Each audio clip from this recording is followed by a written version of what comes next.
Pada kesempatan kali ini, saya akan mempresentasikan materi mengenai manajemen efek samping obat atau sering disebut ESO. Nah, materi ini penting karena efek samping obat bisa berdampak langsung terhadap keselamatan pasien, sehingga tenaga kesehatan harus mampu mengenali, menilai, dan menanganinya dengan tepat.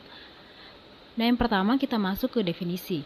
Nah, efek samping obat atau ESO adalah reaksi yang merugikan dan tidak diinginkan yang muncul saat dosis normal saat obat digunakan untuk terapi, diagnosis, dan pencegahan penyakit. Jadi ini bukan masalah karena overdosis, tetapi justru muncul saat obat digunakan sesuai aturan. Nah, ESO dibagi menjadi beberapa jenis. Yang pertama, efek samping biasa. Nah, ini bisa diprediksi karena sesuai mekanisme kerja obat, contohnya seperti kantuk saat mengkonsumsi antihistamin. Terus yang kedua, reaksi alergi. Ini melibatkan sistem imun, tidak bergantung pada dosis dan biasanya butuh paparan sebelumnya. Contohnya terjadi anafilaksi akibat penggunaan penisilin. Terus yang ketiga, reaksi idiosinkrasi, di mana ini tidak bisa diprediksi dan biasanya berkaitan dengan faktor genetik. Jadi intinya, tidak semua reaksi obat itu sama.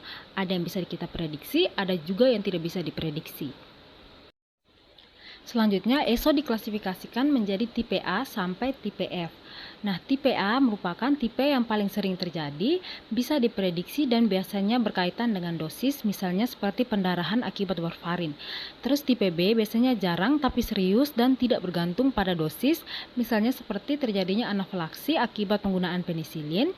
Nah, tipe C biasanya muncul setelah penggunaan obat secara jangka panjang, misalnya seperti terjadinya osteoporosis akibat penggunaan kortikosteroid. Terus yang keempat, tipe D muncul setelah waktu lama, bahkan setelah obat sudah dihentikan. Misalnya terjadinya karsinogenesis akibat sitostatika. Terus tipe E itu muncul saat obat dihentikan secara mendadak, dan tipe F saat obat tidak bekerja, biasanya ada interaksi atau terjadinya resistensi. Jadi klasifikasi ini nantinya akan membantu dalam memahami karakteristik dari ESO atau efek samping obat. Nah, yang berikutnya mengenai algoritma Naranjo. Untuk memastikan apakah suatu efek samping yang dirasakan benar disebabkan oleh obat, maka kita bisa menggunakan algoritma Naranjo. Nah, pada algoritma Naranjo akan muncul 10 pertanyaan untuk menilai hubungan antara obat dan efek yang timbul. Nah, pertanyaan ini biasanya mencakup apakah efek muncul setelah obat diberikan, apakah membaik setelah obat dihentikan, ataupun apakah muncul kembali jika obat diberikan lagi secara berulang. Nah, jawaban-jawaban ini nantinya akan diberikan skor untuk melihat dan memilih atau menentukan tingkat kemungkinan.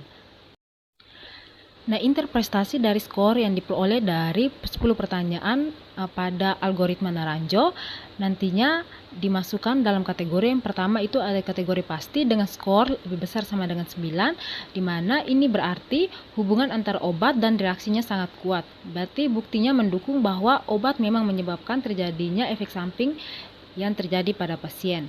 Terus yang kedua, kemungkinan besar itu dengan skor 5-8, berarti hubungannya itu cukup kuat meski tanpa diberikan kembali obat yang sama. Jadi ada indikasi kuat obat yang menyebabkan reaksi tapi belum sampai di level pasti. Terus yang ketiga, kategori mungkin dengan skor 1-4. Jadi ini bisa disebabkan obat namun ada kemungkinan faktor lain. Terus yang terakhir, ada kategori meragukan dengan skor kurang dari 0. Ini berarti ada kemungkinan efek yang disebabkan itu bukan disebabkan oleh penggunaan obat tapi adanya efek lain. Yang berikut identifikasi kelompok yang beresiko.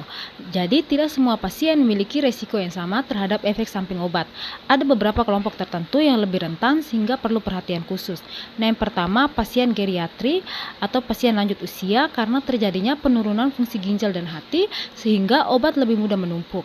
Selain itu biasanya mereka juga mengkonsumsi banyak obat atau polifarmasi, jadi resiko interaksinya dapat meningkat. Karena itu perlu penyesuaian dosis dan monitoring yang ketat. Terus yang kedua, pasien pediatri atau pasien anak-anak karena sistem metabolisme belum matang sehingga respon terhadap obat bisa berbeda dan resiko toksisitas dapat lebih tinggi. Nah, dosis harus disesuaikan dengan berat badan dan luas permukaan tubuh. Yang ketiga, ibu hamil. Nah, obat yang diberikan bisa melewati plasenta dan berpengaruh pada janin. Jadi, pemilihan obat harus sangat hati-hati pada ibu hamil. Terus yang terakhir, pada pasien dengan gangguan organ, seperti gangguan pada ginjal, hati, ataupun jantung. Nah, kondisi ini bisa mengganggu metabolisme dan ekskresi dari obat, sehingga perlu penyesuaian dosis dan pemantauan. Jadi, kelompok ini yang paling penting adalah pemilihan obat yang tepat, penyesuaian dosis, dan monitoring yang lebih ketat. Yang berikut formulir kuning BPOM. Jika terjadi efek samping obat, tenaga kesehatan wajib melaporkan melalui formulir kuning BPOM. Nah, ini merupakan sistem nasional untuk memantau keamanan obat di Indonesia. Pelaporan ini penting karena data yang terkumpul bisa digunakan untuk evaluasi dan mencegah kejadian serupa di masa depan. Nah, formulir ini memiliki beberapa komponen penting, seperti yaitu data pelapor, data pasien, obat yang dicurigai, deskripsi efek samping, tindakan yang dilakukan, dan outcome pasien. Jadi semua informasi harus dicatat dengan lengkap agar bisa dianalisis dengan baik. Yang berikut ada outcome klinis.